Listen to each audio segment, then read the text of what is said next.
ఎప్పుడూ చేసుకునే బెండకాయ కర్రీ కాకుండా ఈసారి ఇలా బెండకాయ పులుసు ట్రై చేయండి. వేడి వేడి అన్నంలోకి చాలా రుచిగా ఉంటుందండి. ముందుగా పాన్‌లో కొద్దిగా ఆయిల్, వెల్లుల్లిపాయలు, మెంతులు వేసేసుకొని కొంచెం గోల్డెన్ కలర్ వచ్చేంత వరకు ఫ్రై చేసుకోండి. ఆ తర్వాత పోపు దినుసులు, రెడ్ మిర్చి, పొడుగ్గా కట్ చేసుకున్న ఆనియన్ ముక్కలు, కొద్దిగా కరివేపాకు, అలాగే పసుపు వేసేసుకొని ఇవి లైట్‌గా ఫ్రై చేసుకుంటే సరిపోతుందండి. ఆ తర్వాత పొడుగ్గా కట్ చేసుకున్న బెండకాయ ముక్కలు వేసేసుకొని ఒక 50% ఉడికించుకోండి. ఆ తర్వాత పొడుగ్గా కట్ చేసుకున్న టొమాటో ముక్కలు, అలాగే రుచికి సరిపడా ఉప్పు, కారం వేసేసుకొని చింతపండు గుజ్జును కూడా వేసుకోండి. ఒక చిన్న కప్పు వేసుకుంటే సరిపోతుందండి.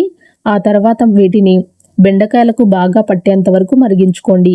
ఇవి బాగా మరిగి టొమాటోలు, బెండకాయలు మొత్తం మగ్గేంత వరకు మరిగించుకోండి. ఆ తర్వాత వీటిలోకి కన్సిస్టెన్సీకి సరిపడా వాటర్‌ని వేసేసుకొని లాస్ట్‌లో కొద్దిగా బెల్లం వేసి ఈ రసం కొద్దిగా చిక్కబడేంత వరకు మరిగించుకుంటే సరిపోతుంది.